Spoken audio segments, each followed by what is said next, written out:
स्वागत है दोस्तों मूवीज टाइम चैनल के एक और नए वीडियो में। और आज हम एक्सप्लेन करने वाले हैं भूत बंगला मूवी को। वीडियो अगर अच्छा लगे तो वीडियो को लाइक करके चैनल को सब्सक्राइब जरूर कीजिएगा ताकि आपको इसी तरह के लेटेस्ट और फ्रेश कंटेंट मिलते रहे। तो फिल्म की शुरुआत होती है मंगलपुर गाँव से, जहाँ पर कि हम 4 दोस्तों को देख पाते हैं जो कि मंगलपुर एक शादी में आए हुए थे, लेकिन अब उन्हें घर जाना है। लेकिन रात काफी हो चुकी है और बारिश भी बहुत हो रही है और ट्रेन का भी दूर दूर तक कोई भी अता पता नहीं है। तब ये लोग पास ही में आग जलती हुई देखते हैं और वहीं पर एक बाबा को बैठा हुआ देखते हैं। तब ये लोग उस बाबा के पास जाते हैं और आग सेकने लगते हैं। अब उनके बीच में बातें होने लगी थी, जहाँ पर कि बाबा बताते हैं कि मंगलपुर में किसी भी लड़की की शादी नहीं होती है, अगर होती भी है तो वो सुहागरात के दिन मारी जाती। इसी को लेकर बाबा जो है वो एक कहानी सुनाने लगते हैं। वो बताते हैं कि सालों पहले की बात है, जब लखनऊ से पास ही के गांव में बारात आई थी। यहाँ पर एक शादी हुई थी। जब शादी कंप्लीट हुई तो विदाई के बाद लड़के वाले लड़की को ले जाने लगते हैं, लेकिन वो लोग मंगलपुर के रास्ते से नहीं जा रहे थे बल्कि किसी दूसरे रास्ते से जा रहे थे। लेकिन बीच रास्ते में एक पेड़ गिर गया था, इसलिए ये रास्ता जो है वो ब्लॉक हो चुका था और अब इन्हें मंगलपुर के रास्ते से जाना था, क्योंकि इनके पास कोई और रास्ता नहीं था। तब ये लोग मंगलपुर के रास्ते से जाने लगते हैं। तभी बीच रास्ते में उनकी बस जो है वो पंचर हो चुकी थी। सारे पैसेंजर जो है वो बस से नीचे उतर चुके थे और रात काफी हो चुकी थी। तभी अचानक से एक चमगादड़ जैसा राक्षस इनकी ओर आता है और वो अचानक से इनके ऊपर हमला करने लगता है। उस चमगादड़ जैसे आदमी ने यहाँ पर सभी को मार डाला था। जिसके बाद कहानी शिफ्ट हो जाती है लंदन की तरफ, जहाँ पर कि हम अर्जुन और उसकी फैमिली को देख पाते हैं। अर्जुन की फैमिली में उसकी बहन मीरा जो कि उससे छोटी है और उसके पिता वासुदेव रहते हैं। यहाँ हमें मालूम चलता है कि मीरा को एक राहुल नाम का लड़का पसंद है और वो जल्द उससे शादी करने वाली है, लेकिन बहुत टाइम हो चुका है, लेकिन उन्हें कोई भी ऐसी जगह नहीं मिल रही है कि वो वहाँ पर शादी कर सके। रही बात अर्जुन की, तो अर्जुन मीरा से बड़ा जरूर है, लेकिन उसके ऊपर बहुत कर्जे हैं और वो चाहता है कि पिताजी ये सारा कर्जा चुका दे। लेकिन फिलहाल वो मीरा की शादी पर फोकस करना चाहते हैं। रही बात मीरा के ससुराल वालों की, तो वो बहुत ही अजीब टाइप के इंसान है, वास्तु शास्त्र में बहुत ज्यादा यकीन रखते हैं। इसी वजह से तो मीरा और राहुल की शादी अभी तक नहीं हो पाई है। लेकिन अब मीरा और राहुल चाहते हैं कि उनकी शादी जल्द से जल्द हो जाए। तो यहाँ पर अर्जुन और मीरा के पिता वासुदेव बताते हैं कि उन्हें एक अर्जेंट काम से सिडनी जाना है और तब तक तुम डिसाइड करो कि तुम्हें शादी कहाँ करनी है। तुम जहाँ भी बोलोगी तुम्हारी शादी वहीं होगी। लेकिन वो सिडनी अर्जेंट काम से जा रहा है, इसलिए उसे कॉल करके डिस्टर्ब करने की कोशिश मत करना, वो बिल्कुल भी कॉल नहीं उठाएगा। साथ ही वासुदेव ने मीरा से चुपचाप से ये भी कहा था कि जितना भी अर्जुन के ऊपर कर्जा है वो सारा कर्जा चुका देगा, लेकिन उससे पहले तुम्हारी शादी हो जाए। बस तुम्हें ये बात अर्जुन को नहीं बतानी है, वरना वो और कर्जा ले लेगा। लेकिन जैसे ही वासुदेव सिडनी जाने के लिए निकलते हैं, यहाँ पर मीरा ने अर्जुन को सारी बात बता दी थी और कहा कि पापा तक ये बात नहीं पहुँचनी चाहिए। और कुछ ही देर के बाद यहाँ पर एक लॉयर आता है जो कि मीरा से मिलने के लिए आया था। लॉयर यहाँ मीरा को बताता है कि इंडिया में एक बहुत बड़ी हवेली है जो कि आपके नाम पर है। ये सारी बातें सुनने के बाद अर्जुन भी यहाँ पर आ जाता है और वो लॉयर से सारी डिटेल्स लेने लगता है। अर्जुन मीरा से कहता है कि अगर हमारी पुश्तैनी हवेली है जो कि बहुत बड़ी है, तो फिर तुम्हें शादी वहीं करनी चाहिए। एक बार मैं हवेली देखकर आ जाऊं, उसके बाद मैं तुम्हें यहाँ पर बुला लूंगा। तो मीरा भी अर्जुन की बात मान चुकी थी और अब अर्जुन जो है वो इंडिया में पहुंच चुका था और वो ट्रेन से मंगलपुर जाने लगता है। और ट्रेन में ही अर्जुन की मुलाकात प्रिया नाम की लड़की से होती है। पर ये मुलाकात कम और एक इत्तेफाक ज्यादा लग रहा था, क्योंकि यहाँ पर अर्जुन ने प्रिया की जान बचाई थी जो कि ट्रेन से गिरने ही वाली थी। ये देखकर प्रिया बहुत डर गई थी, जिसके बाद अर्जुन और प्रिया ने बात की थी और फिर बाद में अर्जुन जो है वो अपने गाँव मंगलपुर पहुंच चुका था, जहाँ पर कि वो अपनी हवेली देखता है जो कि बाहर से तो खंडर लग रही थी, लेकिन अंदर से बहुत ज्यादा बड़ी थी। लगभग 200 कमरे थे इस हवेली में। इसी हवेली को मैनेज करने वाला मैनेजर जो है वो शंभुनाथ है। शंभुनाथ अर्जुन को पूरी हवेली घुमाता है और इस हवेली के बारे में बताता है। शंभुनाथ ने यहाँ पर अर्जुन को उसके दादा मतलब कि दुष्यंत सिंह के बारे में भी बताया था, लेकिन अर्जुन ने जब बताया कि वो कहीं नहीं रुकने वाला बल्कि वो तो इसी हवेली में रुकेगा, तो शंभुनाथ हैरान रह चुका था, क्योंकि आज से पहले इस हवेली में कोई भी नहीं रुका है। जो लोग भी पहले इस हवेली में रुके हैं वो मारे गए हैं। इसलिए शंभुनाथ अर्जुन से कहता है कि तुम्हें भी इस हवेली में नहीं रुकना चाहिए, लेकिन अर्जुन शंभुनाथ की कोई बात नहीं मानता। तो अब हवेली में साफ सफाई होने लगी थी और अब अर्जुन जो है वो अपनी बहन मीरा के पास कॉल करता है और उसे बताता है कि हवेली जो है वो बहुत बड़ी है और अगर तुम्हारी शादी यहाँ पर होगी ना, तो सभी लोग हैरान रह जाएंगे कि ये हवेली कितनी बड़ी है और ये लोग कितने अमीर है। इसलिए तुम्हारी शादी तो यहीं होगी, वो फाइनल हो गया है। इसलिए अर्जुन ने अगले ही दिन दिल्ली से जगदीश नाम के वेडिंग प्लानर को बुला लिया था, जिसे सभी लोग प्यार से जग्गू कहते हैं। और जब ये बात यहाँ शंभुनाथ को मालूम चलती है कि यहाँ पर शादी होने वाली है, तो ये सारी बातें सुनकर शंभुनाथ चौंक गया था और जितने भी लोग यहाँ पर काम कर रहे थे वो सभी लोग काम छोड़कर भाग जाते हैं। शंभुनाथ यहाँ पर अर्जुन को बताता है कि क्या तुम्हें पता नहीं है, मंगलपुर में कभी भी शादी नहीं होती है। लेकिन अर्जुन जानना चाहता है कि अगर शादी नहीं होती है तो गाँव में इतने सारे लोग कैसे हैं। तो यहाँ शंभुनाथ बताता है कि पास ही में गंगा नदी है और गंगा नदी के दूसरे साइड ही सभी लोग शादी करते हैं और शादी करने के बाद ही यहाँ पर वापस लौटते हैं। अर्जुन इन सब के पीछे का रीजन जानना चाहता है। तब शंभुनाथ बदुसुर की कहानी सुनाता है। तो हजारों साल पहले की कहानी है, जब एक असुर कन्या और एक देव पुत्र में आपस में प्यार हो गया। दोनों एक दूसरे से प्यार करते थे और शादी करना चाहते थे, लेकिन ये हो नहीं सका। लेकिन उनका एक बेटा हुआ था जिसे असुर कन्या पालना चाहती थी। लेकिन अगर ये बात देवों को मालूम चली तो वो नाराज हो सकते हैं, इसलिए असुर कन्या ने अपने बेटे को अंधेरे के राजा को दे दिया और यही आगे चलकर बधुसुर बना था। शुरुआत में बधुसुर के पास कोई भी शक्तियां नहीं थी, लेकिन फिर उसने शिव भगवान की तपस्या की, बहुत ज्यादा पूजा पाठ की और आखिर में यहाँ उसने भगवान को मना लिया था और फिर उसे वरदान प्राप्त हुआ। बधुसुर को भगवान शंकर से वरदान प्राप्त हुआ कि वो चिरंजीवी रहेगा, ना तो वो कभी मर सकता है और ना ही उसकी शक्तियां कम होगी। बधुसुर सिर्फ अपने हाथों से ही मर सकता है या फिर अपने अंश के हाथ मर सकता है। जब बधुसुर को अपनी शक्तियों के बारे में मालूम चला कि वो चिरंजीवी है और वो कुछ भी कर सकता है, तो उसने देवताओं पर आक्रमण कर दिया था। देवता डर चुके थे क्योंकि उन्हें ऐसा लग रहा था कि शायद देवता अब खत्म हो जाएंगे, इसलिए उन्होंने फिर से भगवान का सहारा लिया। तब भगवान ने एक लीला रची और बधुसुर के सामने उन्होंने एक अप्सरा को लाकर खड़ा कर दिया। उसे देखकर बधुसुर मोहित हो उठा और वो उससे प्यार करने लगा था। लेकिन अप्सरा कन्या का कहना यह था कि वो उसे तभी छूने देगी जब उन दोनों की शादी होगी। तो यहाँ बधुसुर कहता है कि मैं इसके लिए भी तैयार हूँ। तो दोनों की शादी होने लगी थी। दोनों एक दूसरे को बरमाला पहना रहे थे, लेकिन बीच बरमाला में ही यहाँ पर अप्सरा ने बधुसुर की छाती में खंजर घोंप दिया और उसके प्राण ले लिए। लेकिन टेक्निकली यहाँ पर बधुसुर मारा नहीं जा सकता है क्योंकि वो चिरंजीवी है। लेकिन अप्सरा ने बधुसुर को अपनी बिजलियों की शक्तियों से दफनाया था और बधुसुर फिर से पैदा ना हो जाए, इसलिए अप्सरा जो है वो एक बहुत बड़े पेड़ में बदल गई और वहीं से अप्सरा का नाम वृक्षिणी पड़ा था। तो वृक्षिणी पेड़ के सामने ही बधुसुर का एक छोटा सा टेम्पल भी है और वहीं पर बधुसुर की समाधि है। लेकिन उसकी आत्मा जो है वो पूरे इलाके में घूम रही है और किसी तरह से वो बधुसुर को फिर से जिंदा करना चाहते हैं। तो आगे हम देखते हैं कि शंभुनाथ ने ये सारी कहानी यहाँ पर जग्गू और अर्जुन को सुना दी थी। लेकिन अर्जुन और जग्गू जो है वो उसकी बातों पर भरोसा नहीं कर रहे थे, क्योंकि अर्जुन को होटल के लोगों से ये बात मालूम चली है कि शंभुनाथ जो है वो हवेली की चीजों को चुराता है और इसी वजह से शंभुनाथ बिल्कुल भी नहीं चाहता है कि हवेली में कोई जाए, क्योंकि अगर हवेली में कोई रहने लगा तो फिर शंभुनाथ यहाँ से चोरी नहीं कर पाएगा। जबकि शंभुनाथ उन्हें समझाने की काफी कोशिश कर रहा था कि ये कोई नॉर्मल हवेली नहीं है, ये एक भूतिया हवेली है। लेकिन अर्जुन और जग्गू उसकी बात नहीं सुनते हैं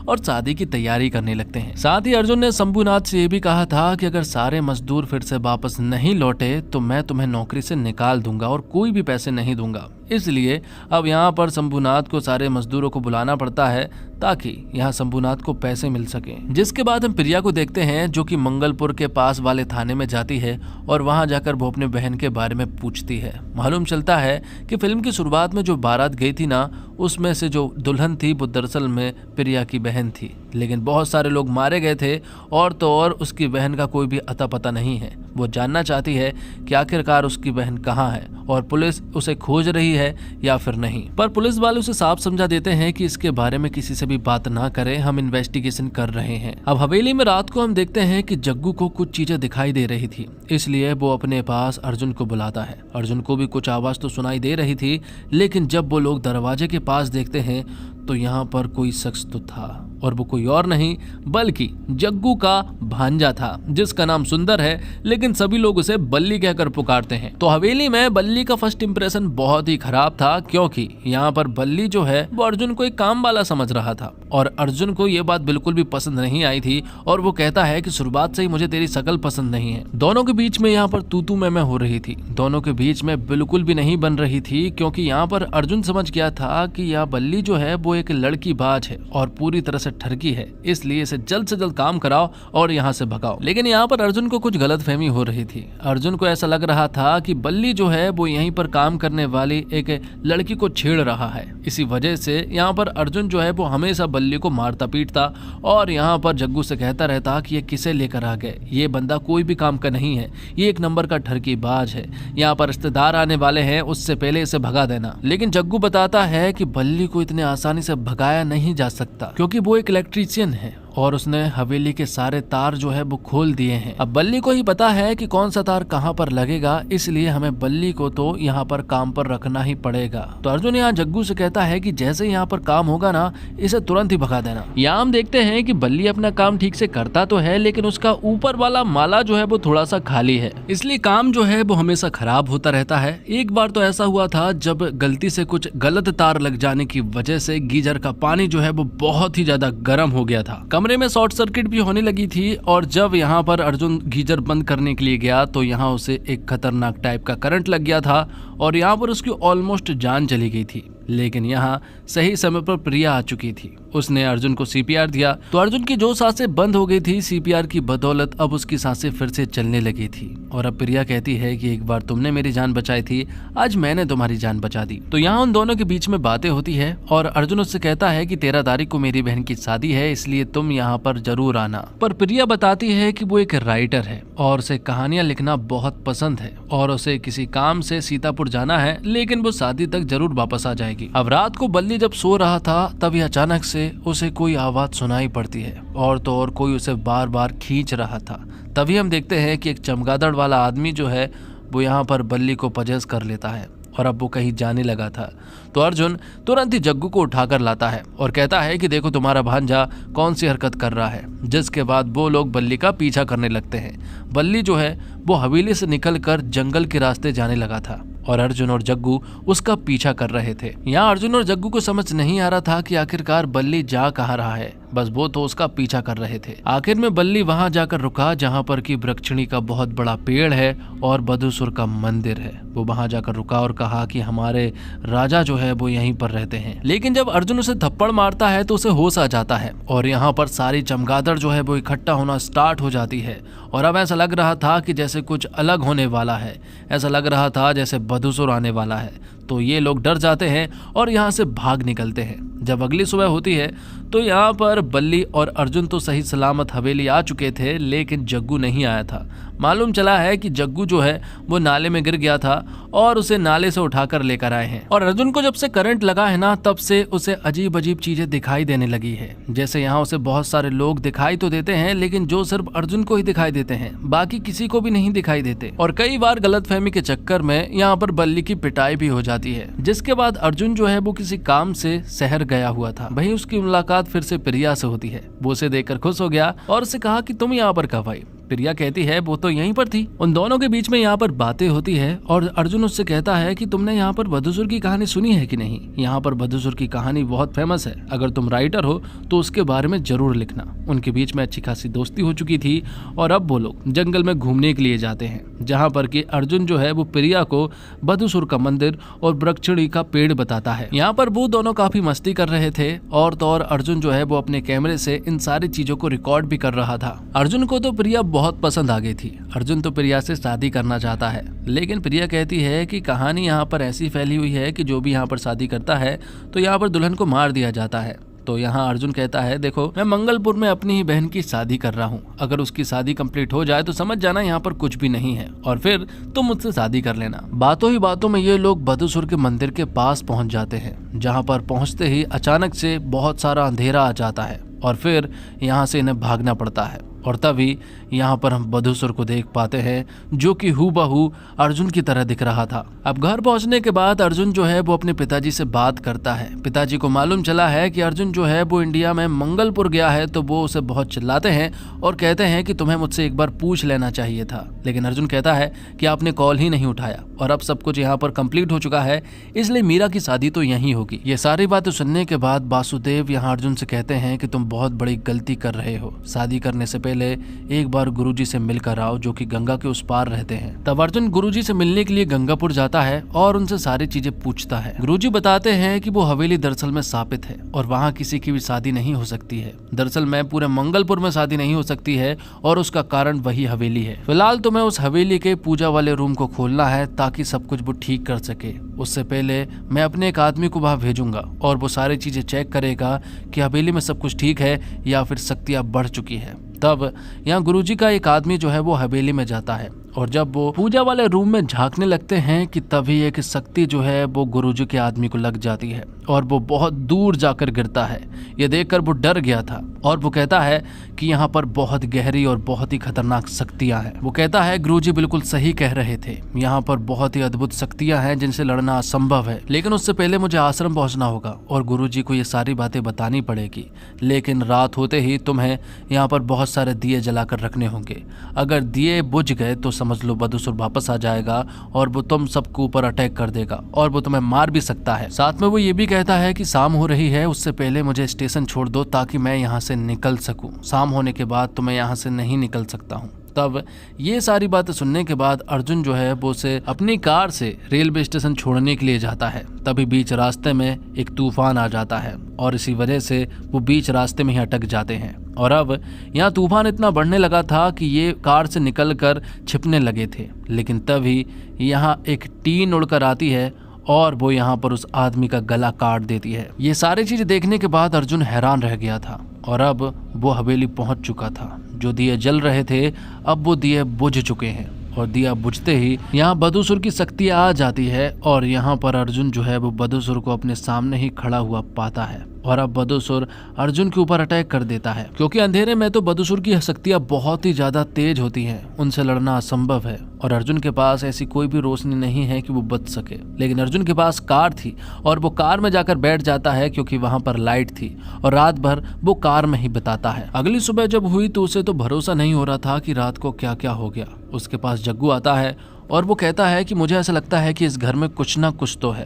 रात भर से उसे कोई ना कोई आवाज सुनाई दे रही है। रात भर से उसे ऐसा लग रहा है जैसे कि कोई किसी चीज को पटक रहा है। लेकिन अर्जुन उसे बताता है कि ये सारी चीजें सच है और हम शादी को कैंसिल कर रहे हैं, इसलिए ये शादी यहाँ नहीं हो सकती है। अब अर्जुन तुरंत ही अपनी बहन के पास कॉल करता है और उसे मना करने की कोशिश करता है, लेकिन उसकी कोशिश असमर्थ रहती है क्योंकि कॉल करने से पहले ही यहाँ पर मीरा और राहुल की पूरी फैमिली आ चुकी थी और अब उन्हें समझ नहीं आ रहा है कि आखिरकार अर्जुन शादी करने से क्यों मना कर रहा है, जबकि राहुल की मां मतलब कि मीरा की सास को ये हवेली बहुत पसंद आई है और वो यहीं से शादी करना चाहते हैं। अर्जुन के पिता भी यहाँ पर आ चुके थे और अब वासुदेव जो है वो गुरुजी से मिलने के लिए जाते हैं। यहाँ अर्जुन और वासुदेव जब गुरुजी से मिलते हैं और उन्हें बताते हैं कि राहुल की पूरी फैमिली यहाँ पर आ चुकी है और वो चाहते हैं कि शादी यहीं पर हो। उनसे बहुत बार मना किया गया है लेकिन वो नहीं मान रहे हैं। तब जाकर गुरुजी कहते हैं कि एक बार अगर उस रूम की चाबी मिल जाए तो हम सब कुछ रोक सकते हैं और ये रूम की चाबी तुम्हें राजा के दूसरे वाले घर में मिलेगी। अगर वो चाबी मिल जाए तो हम सब कुछ ठीक कर सकते हैं और रही बात शादी की तो शादी हो सकती है, लेकिन तुम्हें दिन वाले मुहूर्त में करनी पड़ेगी। शाम होने से पहले तुम्हें यहाँ से निकलना पड़ेगा। तो अर्जुन यहाँ गुरुजी की बात मान लेता है और वो राजा के दूसरे घर पर चाबी लेने के लिए चला जाता है। जब वो उनके घर गया तो उसे एक अनजान सा आदमी मिला और वो उसे चाबी देने से साफ मना कर देता है। यहाँ पर अर्जुन को गुस्सा आया और वो उस आदमी को बुरी तरह से पीटने लगा कि तभी यहाँ पर राजा दुष्यंत आते हैं, जो कि कोई और नहीं बल्कि अर्जुन के दादाजी थे। लेकिन वो यहाँ पर उन्हें पहचान नहीं रहे थे।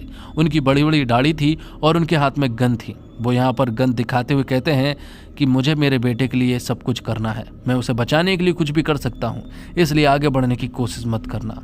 ये सारी बातें सुनने के बाद अर्जुन हैरान रह चुका था क्योंकि उनका बेटा तो दरअसल में वासुदेव है, तो फिर आखिरकार वो वासुदेव को अपना बेटा क्यों नहीं पुकार रहे हैं। तब वासुदेव और गुरुजी मिलकर यहाँ पर अर्जुन को कहानी बताते हैं और बताते हैं कि दरअसल में वासुदेव जो है वो तुम्हारे असली पिता नहीं है। और अब कहानी फ्लैशबैक में पहुंच जाती है जहां हम राजा दुष्यंत को देख पाते हैं, जो कि बहुत ही पूजा पाठ वाले आदमी हैं। यहीं पर हम दो लड़कों को देखते हैं जिनके नाम वासुदेव और माधव था। माधव जो है वो बिल्कुल अर्जुन की तरह लगते हैं। दोनों यहाँ पर राजा के शिष्य थे और वो इन्हें बहुत ही सारी विद्याएं सिखा रहे थे। यहीं पर हम यशोदा नाम की एक लड़की को देख पाते हैं जो कि आश्रम में ही नृत्य सीखने के लिए आती है। लेकिन यहाँ हमें ये बात मालूम चलती है कि यशोदा और वासुदेव जो है वो एक दूसरे को पसंद करते हैं। लेकिन यहाँ हमें ये भी मालूम चलता है कि माधव भी यशोदा को पसंद करती है, लेकिन यशोदा वासुदेव को पसंद करती है। अब आगे हम देखते हैं कि राजा जो है वो इन्हें मंत्रों का उच्चारण करना सिखा रहे थे, लेकिन माधव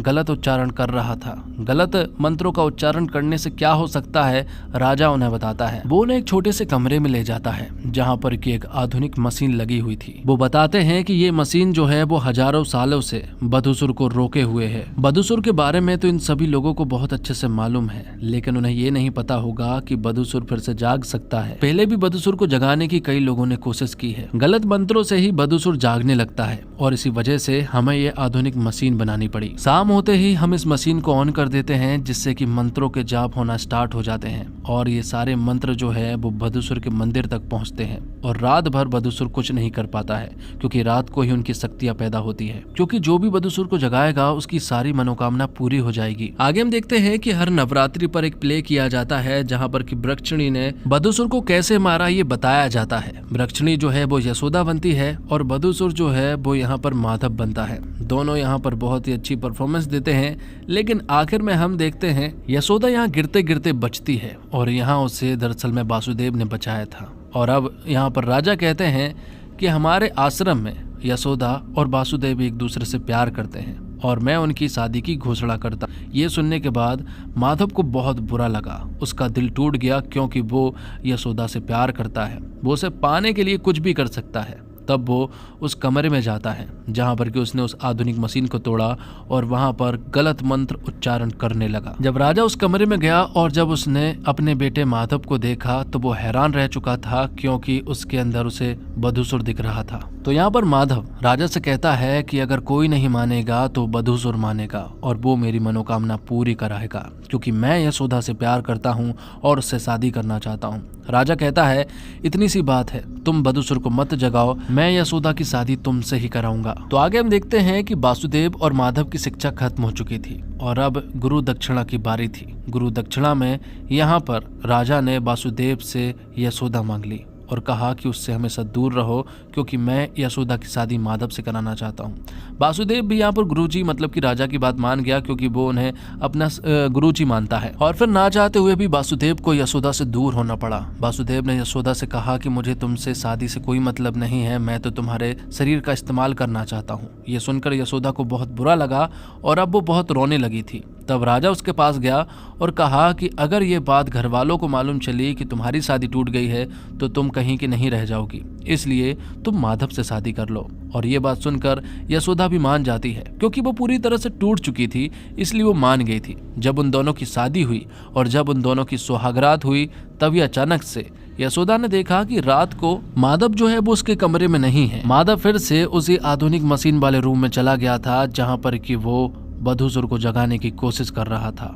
जब यहाँ पर यशोदा भी उस रूम में गई तो उसने पहली बार माधव को बदुसुर की शक्ल में देखा। उसे देखकर यशोदा पूरी तरह से डर चुकी थी और वासुदेव जो कि इस जगह को छोड़कर जा रहा था, यशोदा उसके पास जाकर गले लग जाती है और फिर वासुदेव और यशोदा ने हमेशा इस जगह को छोड़कर लंदन चले गए। बाद में मालूम चला कि यशोदा प्रेग्नेंट है और फिर भी यहाँ पर वासुदेव ने उस बच्चे को एक्सेप्ट किया। वो बच्चा दरअसल में माधव और यशोदा का था। इसके बावजूद वासुदेव ने उस बच्चे को अपने बच्चे की तरह प्यार दिया। ये सारी बातें सुनने के बाद अर्जुन इमोशनल हो चुका था, क्योंकि उसे कभी भी ऐसा नहीं लगा कि वासुदेव उसके पिता नहीं है, क्योंकि उन्होंने उसे हमेशा पिता की तरह प्यार दिया और वो उसे बहुत चाहते हैं। अर्जुन को मालूम है। यहाँ मालूम चलता है कि 12 नई नवेली दुल्हन की बलि दे दी गई है। अगर ये 13 हो जाती है तो बदुसुर फिर से जिंदा हो सकता है। और बदुसुर ने तो माधव को पजेस कर लिया था, इसलिए अब वो उसी के इशारे पर चल रहा है। तो जहाँ तक हो ये शादी कैंसिल हो जानी चाहिए। अगर नहीं भी होती है तो ये शादी दिन में ही होनी चाहिए। लेकिन राहुल और उसके परिवार वाले नहीं मानते हैं, क्योंकि उनका भी एक गुरुजी था और वो यहाँ पर भड़कता हुआ आता है और कहता है कि ये मेरा अपमान है। जो मैंने तय किया था अगर वो नहीं होगा तो मैं तुम सभी को श्राप दूंगा। इसी वजह से राहुल की फैमिली वाले इस शादी को कैंसिल करने लगे थे और अब यहाँ पर वासुदेव ने भी शादी को कैंसिल कर दिया था। और जब कैंसिल हुई तो मीरा कहती है कि अगर मेरी शादी राहुल से नहीं हुई तो फिर मैं कभी भी शादी नहीं करूंगी। ये देखकर अर्जुन कहता है कि मैं अपनी बहन की शादी यहीं कराऊंगा, इसी घर में कराऊंगा और जिस मुहूर्त पर बोला गया है उसी मुहूर्त पर कराऊंगा, मतलब कि रात को 8:30 बजे। जो कुछ भी होगा मैं देख लूंगा। तो रात को 8:30 बजे के आसपास फुल लाइटिंग के साथ यहाँ पर शादी होती है। शादी कंप्लीट होने के बाद यहाँ पर तूफान आता है और तूफान आने की वजह से पूरे के पूरे कमरे की लाइट चली जाती है। अर्जुन समझ गया था कि अब यहाँ पर कुछ खतरा हो सकता है, इसलिए वो मीरा को एक कमरे में लेकर जाता है। वो उसके सामने एक टॉर्च रखता है और कहता है कि जब तक मैं ना बोलूं तब तक कमरे से बाहर मत निकलना। बाहर आकर अर्जुन सभी को कमरे में बंद करने लगता है और कहता है बाहर मत निकलना। लेकिन तभी ऊपर से एक आवाज आती है। मालूम चलता है कि बदसूर ने मीरा को उठा ले गया है और अब जितनी औरतें मारी जा चुकी है, सारी दुल्हन जो है वो यहाँ पर अर्जुन को रास्ता दिखा रही थी। उन्हीं में से एक दुल्हन दरअसल में प्रिया होती है। तो उनके बताए हुए रास्ते पर अब अर्जुन चल पड़ा था और वो एक ऐसी जगह पहुंच चुका था जहां पर कि 12 नई नवेली दुल्हन के कंकाल थे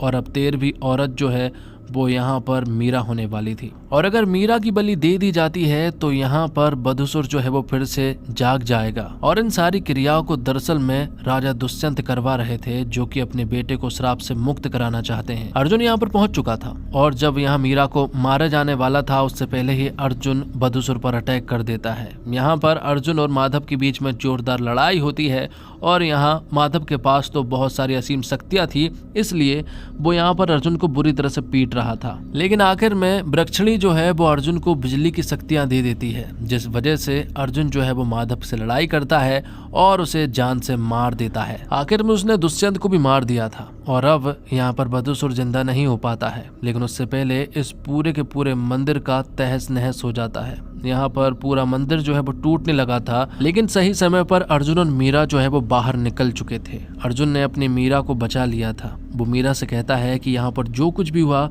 तुम ये बात किसी को भी नहीं बताओगी। इन सब के पीछे क्या है ये कहानी मैं तुम्हें बाद में बताऊंगा। आगे हम देखते हैं कि सब कुछ ठीक हो गया था और अब यहाँ पर प्रिया जो है वो अर्जुन को बताती है कि वो यहाँ अपनी बहन को ढूंढने के लिए आई थी, जो कि शादी के बाद गायब हो गई थी। और अब हमें मालूम चलता है कि अर्जुन जिस लड़की के साथ घूम रहा था वो दरअसल में प्रिया की बहन थी। शुरुआत में जो लड़की मिली थी वो प्रिया ही थी। प्रिया ने ही अर्जुन की जान बचाई थी, लेकिन बीच में जो लड़की मिली थी वो प्रिया की बहन थी, जो कि एक भूत थी। आखिर में हम देखते हैं कि जो बाबा जिन लड़कों को कहानी सुना रहे थे, अब बाबा उनसे कहते हैं कि भूत बहुत अलग अलग प्रकार के होते हैं, जैसे अच्छे भूत, भोले भूत, डरावने भूत, बुरे भूत, दिखने वाले भूत, ना दिखने वाले भूत, ऐसे कई सारे भूत हैं। और आखिर में उस बाबा की शक्ल दिखाई जाती है और वो बाबा कोई और नहीं बल्कि यहाँ अक्षय कुमार मतलब कि अर्जुन होता है। मालूम चलता है कि जब अर्जुन को करंट लगा था ना तभी वो मारा गया था और जो CPR से प्रिया ने उसकी जान बचाई थी वो तो महज एक भूत था। वो एक ऐसा भूत था जो कि सबको दिखता था, सबके साथ रहता था, बिल्कुल नॉर्मल इंसान की तरह। क्योंकि मैंने हाल ही में आपको बताया है भूत बहुत प्रकार के होते हैं। और इसी के साथ ये फिल्म यहीं पर समाप्त हो जाती है। उम्मीद करता हूँ दोस्तों आपको वीडियो पसंद आई होगी। वीडियो पसंद आई हो तो वीडियो को लाइक करके चैनल को सब्सक्राइब जरूर कीजिएगा, ताकि आपको इसी तरह के लेटेस्ट और फ्रेश कंटेंट मिलते रहे। मिलते एक और कमाल की वीडियो के साथ, तब तक के लिए आप हमारे चैनल के साथ बने रहिए। धन्यवाद। जय हिंद, जय भारत, जय श्री राम।